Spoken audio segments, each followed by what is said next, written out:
Assalamu alaikum wa rahmatullahi wa barakatuh. Welcome, guys.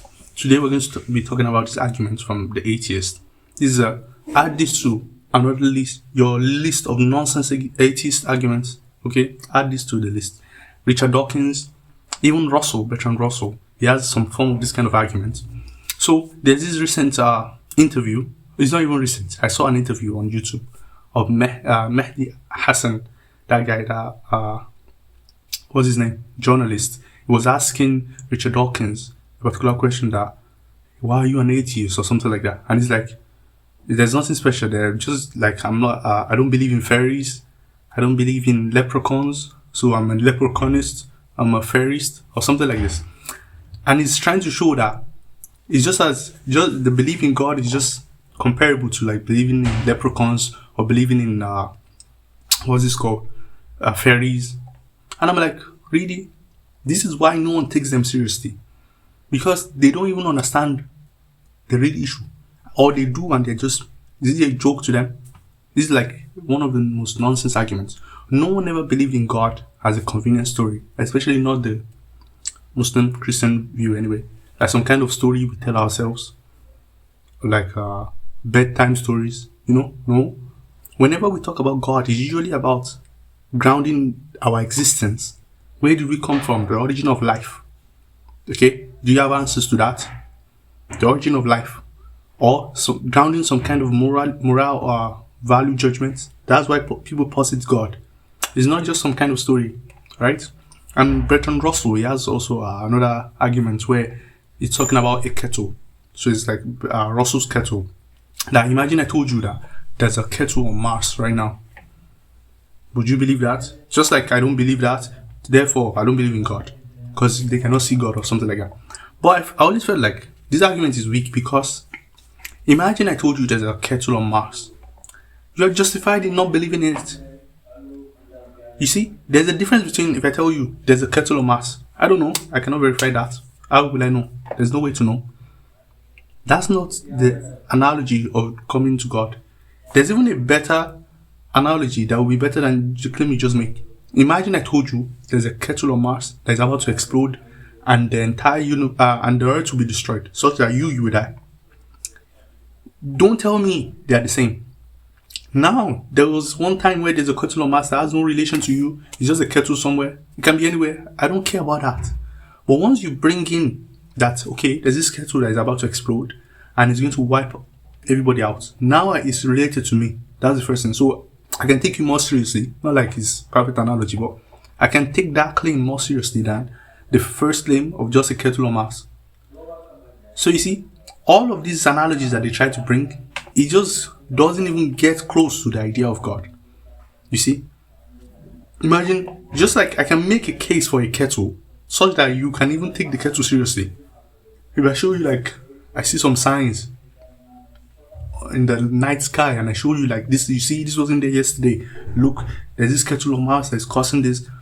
The first thing I'll be thinking about will actually be me. If you tell me it's going to explode, I'll think about my existence. I don't know why it's exploding or what it's going to do. I just know I don't want to, or what am I going to do now? You see, now it's related to me, right?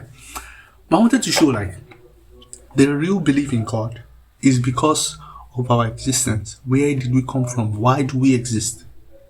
Those questions, maybe you people in the West or people like this, maybe them, they are not troubled by those questions, but people are troubled by those questions. Why do we exist? It's about us, our existence itself. What is the meaning of our existence? Do you see this? What is the purpose of our existence? Do you have answers to that? You do not. You do not. It's not some kettle somewhere. It's not fairies. It's not leprechauns. This is real existential stuff. Okay? Why do we exist? If you remove God from the picture, there's no meaning, there's no purpose to why we exist. So, if you have a bunch, and if that is true, by the way, one of the arguments is that if that is true, that there's no meaning, which some atheists might actually, there's no meaning, bro. There's no meaning. Then, if you find some people, they now decide to believe in God, why don't you leave them alone? Because there's no meaning, you cannot make any argument against them. They will be justified in believing in God, even if it was delusional. they will be justified. Do you get it? The world is meaningless. Who are you to now come and speak of meaning or objective anything? Or that some people believing in God, they are wrong? See, people believe in leprechauns and fairies. Will be, to me, it makes more sense than a meaningless world. Leprechauns and fairies is more tantalizing. It has more meaning to deal with existence than meaningless world. You see? So, in your attempt to make it look ridiculous, reality, if there was no God, is worse than mythology. Reality will be worse than mythology. You cannot handle reality. If you take everything that is coming objectively, you will be bored to death. You will end up either committing suicide. Just go and read the existentialist, like Albert Camus or something. The point I'm making is that the belief in God is not just a joke that we just formulated. You can even criticize religion, but the concept of God itself is not something dumb people just believe. The most intellectual people that has ever walked the earth, that know all those things that you want to take as if it's your own, sciences and all those things as if it's yours. This atheism nonsense stuff is a modern phenomenon. I'm not talking about religion per se now. I'm talking about believing in some kind of being that created us all and those kind of things. It's not a joke that people just made up. It's a explanation.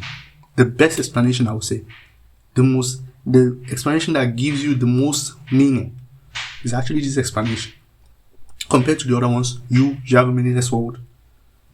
I have meaning. Why would I change and come and join you? Maybe you are not persuaded by my arguments, but in a meaningless world, I'm justified in holding that belief. And if you come and talk to me, you are an hypocrite because you're not following through with your meaningless. But maybe you don't even care. You think everything is meaningless anyway, whether you say anything or you don't say anything. You are just saying it for the sake of it. I will just see you as someone that is just disingenuous and is not worthy of even interacting with. You become the kettle for me. You are like the kettle on Mars. I will just ignore you like that because you don't understand life. And the meaning that me have built, you want to come and destroy it. Why? You have no ground, you have no house, and you want to be destroying other people's houses. You see? Anyway, I just wanted to make this video. If you ever hear this argument, whether it's Bertrand Russell's kettle or the idea of fairies and leprechauns and all those nonsense arguments, you can use this to reply to them. So anyway, let me see what you guys think in the comment section. See you guys later. Wassalamu alaikum wa rahmatullahi wa barakatuh.